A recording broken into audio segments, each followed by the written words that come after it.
ایک عربی پریشان حال بال بکھرے ہوئے رسول اللہ صلی اللہ علیہ وسلم کے خدمت میں حاضر ہوا۔ اس نے پوچھا، یا رسول اللہ صلی اللہ علیہ وسلم، بتائیے مجھ پر اللہ تعالیٰ نے کتنی نمازیں فرض کی ہیں؟ آپ صلی اللہ علیہ وسلم نے فرمایا کہ 5 نمازیں۔ یہ اور بات ہے کہ تم اپنی طرف سے نفل پڑھ لو۔ پھر اس نے کہا، بتائیے اللہ تعالیٰ نے مجھ پر روزے کتنے فرض کیے ہیں؟ حضرت صلی اللہ علیہ وسلم نے فرمایا، رمضان کے مہینے کے۔ یہ اور بات ہے کہ تم خود اپنی طرف سے کچھ نفلی روزے اور بھی رکھ لو۔ پھر اس نے پوچھا، اور بتائیے زکوٰۃ کس طرح مجھ پر اللہ تعالیٰ نے فرض کی ہے؟ آپ صلی اللہ علیہ وسلم نے اسے شرع اسلام کی باتیں بتا دی۔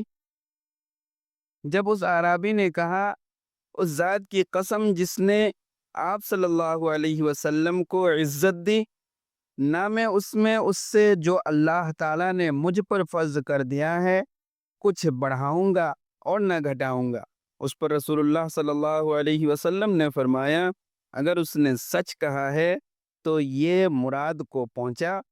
یا آپ صلی اللہ علیہ وسلم نے یہ فرمایا کہ اگر سچ کہا ہے تو جنت میں جائے۔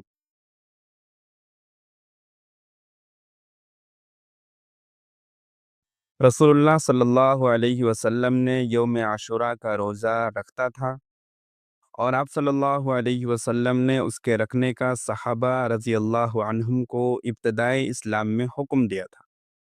جب ماہ رمضان کے روزے فرض ہو گئے تو عاشوراء کا روزہ بطور فرض چھوڑ دیا گیا، اور عبداللہ بن عمر رضی اللہ تعالی عنہما عاشوراء کا روزہ نہیں رکھتے تھے، سوائے اس کے کہ وہ ان کے معمول کے روزوں کے دن پڑ جاتا۔